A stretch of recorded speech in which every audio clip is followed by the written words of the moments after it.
My name is Tim Jensen, and I'm Dojo leader in Tendokan Tendoryu Aikido. The group was founded in 2000s. At that time, we were very few people, but we have, since that time, we have grown a lot, both for adults and for children. So nowadays, we are around 40 people. We are practicing 2 times a week.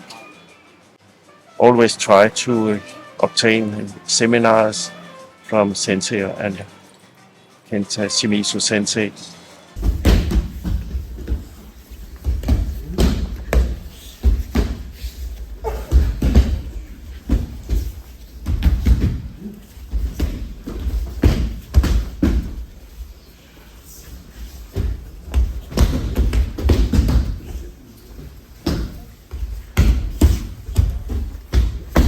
Hello, I'm Jan. I'm from Aikido, and I've been training for more than 15 years. And I'm training because I like the flow of Aikido. Once in a while, I feel this flow of energy, which is it's very inspiring. I think the dojo is a place of outside the normal busy life. It's a place where it's calm and it's a good environment to be in.